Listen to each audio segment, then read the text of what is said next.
بسم اللہ الرحمن الرحیم۔ السلام علیکم عزیز طالبات۔ آج ہماری حدیث نمبر 21 اسلامیات اختیاری FA پارٹ 2 کی ہے۔ ان ابی عمر وکیلا ابی عمرہ سفیان بن عبداللہ رضی اللہ عنہما۔ حضرت ابی عمر یا ابو عمرہ بن عبداللہ سفیان بن عبداللہ رضی اللہ تعالیٰ عنہما سے روایت، یعنی ان دونوں سے روایت ہے کہ کالا کہا قلتو میں نے عرض کیا یا رسول اللہ صلی اللہ علیہ وسلم کہ اے اللہ کے رسول صلی اللہ علیہ وآلہ وسلم، کل بتائیے لی مجھے فی الاسلام اسلام کے بارے میں قولاً بات لا اسألو نہ پوچھوں انہو اس بارے احدن کسی اور سے غیرہ کا سوائے آپ کے، یعنی مجھے کل فی اسلامی قولاً لا اسألو انہو احدن غیرہ کا، کہ مجھے اسلام کے بارے میں کوئی ایسی بات بتائیے جو کہ میں آپ کے علاوہ کسی اور سے نہ پوچھوں۔ کالا فرمایا رسول پاک صلی اللہ علیہ وآلہ وسلم نے، کل کہہ آمنتو باللہ میں اللہ پر ایمان لایا، ثم پھر استقیم ثابت قدم ہو جا، یعنی حضور صلی اللہ علیہ وسلم نے کیا فرمایا کہ تو کہہ کہ میں ایمان لایا اور پھر اس پر ثابت قدم رہ۔ اس حدیث پاک میں رسول پاک صلی اللہ علیہ وسلم نے سب سے پہلے تو کس بارے میں حکم فرمایا ہے کہ میں اللہ پر ایمان لایا، یعنی اللہ پر ایمان لانے کا اس حدیث پاک میں حکم ہے۔ تو اللہ پر ایمان لانے کا مطلب کیا ہے؟ ایمان باللہ کا مطلب کیا ہوتا ہے؟ یعنی کہ اللہ تعالیٰ پر ایمان لانا، اس طرح ایمان لانا کہ جس طرح ایک بیج میں پورا درخت اپنے تمام لوازمات اور خصوصیات کے ساتھ موجود ہوتا ہے، اسی طرح اگر ایک اللہ پر ایمان لے آئیں تو اس میں پورا اسلام چھپا ہوا ہوتا ہے۔ تو جب ایک خدا پر وحدہ لا شریکہ اسے سمجھ کر اللہ کو مانے، اس کی توحید پر یقین رکھیں گے تو باقی جتنے بھی ہمارے عقائد ہیں، ارکان ہیں، وہ خود بخود ہمارے دلوں میں راسخ ہوتے جائیں گے، خود ہی سارے کام سیدھے ہوتے جائیں گے۔ اسی وجہ سے ایمان باللہ کے تقاضے بھی اس حدیث میں یہی بیان کیے گئے ہیں کہ ہم حاجت روا اور مشکل کشا صرف اللہ کے ذات کو ہی مانیں، اسی سے دعائیں مانگیں، اسی سے ہی اپنی حاجات پوری کرنے کے لیے کہیں، اسی سے بھی جو چیز بھی مانگنی ہے اس کو مانگیں، اور اللہ تعالیٰ کے احکامات کی پوری پابندی سے اس پر عمل کریں۔ اللہ تعالیٰ کے احکامات پر جس چیز سے وہ منع کرے اللہ کی ذات، یعنی قرآن پاک ہمیں اس میں ذکر جس چیز سے منع کرنے کا ہو، جو حلال ہمارے لیے قرار دی گئی وہ حلال جانیں، جس کو حرام قرار دیا گیا اس کو حرام جانیں، اور اللہ کی ذات کو تمام عیوب و نقائص سے پاک سمجھیں۔ تو یہ ساری چیزیں جو حضور صلی اللہ علیہ وسلم نے فرمائی ہیں یہ ایمان باللہ کے بارے میں ہے۔ اس کے علاوہ استقامت، یعنی کہ ایمان لاؤ اللہ پر اور پھر اس پر ثابت قدم رہو، استقامت اختیار کرو۔ تو استقامت کا مطلب کیا ہے کہ کسی شے پر پوری قوت دل و دماغ کی آمادگی کے ساتھ اس طرح کاربند ہو جانا کہ کسی خوف، لالچ یا خواہش جو ہے وہ اس پر غالب نہ آ سکے، یعنی کہ وہ اس کو اس اللہ تعالیٰ کی جو ہماری وحدانیت ہمارے دل میں بیٹھ جائے، پھر کوئی خوف لالچ اس کو ختم نہ کر سکے۔ تو اس طرز عمل میں تسلسل اور اخلاص بھی پایا جائے، صرف یہی نہیں کہ ایک دو دفعہ ایسا کیا جائے بلکہ ہمیشہ ساری عمر اسی تسلسل کے ساتھ گزاری جائے۔ حدیث پاک صلی اللہ علیہ وسلم میں صرف ایمان باللہ پر قائم ہونے کا حکم نہیں بلکہ ہمیشہ اس پر قائم رہنے کا بھی حکم دیا گیا ہے۔ اسی طرح قرآن حکیم اور دیگر احادیث میں بھی استقامت کے بارے میں بڑی توصیف و تعریف وارد ہوتی ہے۔ ارشاد باری تعالیٰ ہے کہ ان الذین قالوا ربنا اللہ ثم استقاموا تتنزل علیہم الملائکۃ الا تخافوا ولا تحزنوا وابشروا بالجنۃ التی کنتم توعدون۔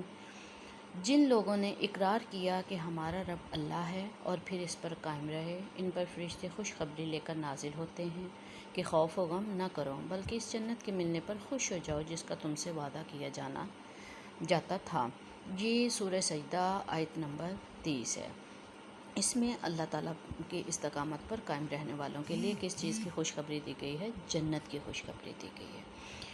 اسی طرح حضور صلی اللہ کے اسوہ مبارک میں سے ہمیں بہت ساری مثالیں ملتی ہیں جو ایمان باللہ اور پھر استقامت کے بارے میں ہیں، کہ جب رسول پاک صلی اللہ علیہ وسلم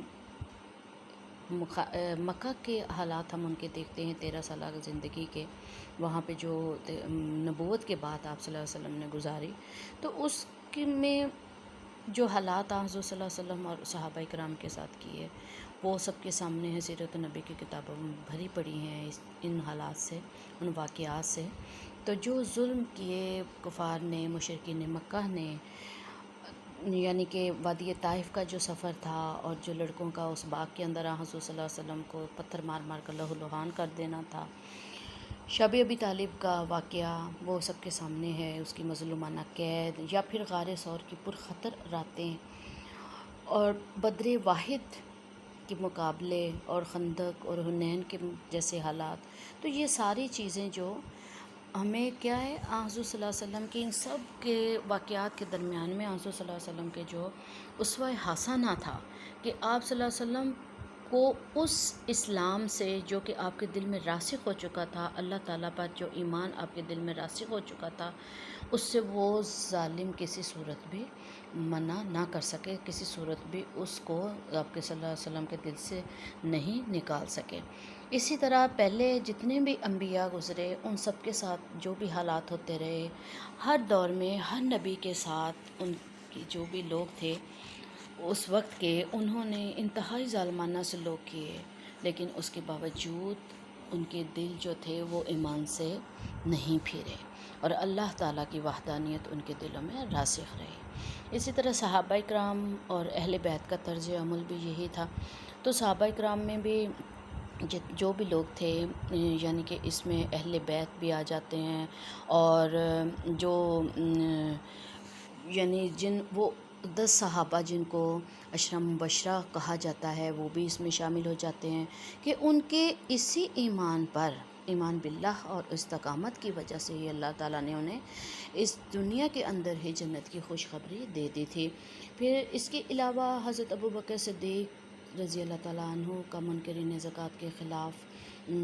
اور ختم نبوت کے خلاف جہاد، حضرت عمر رضی اللہ تعالیٰ عنہ کا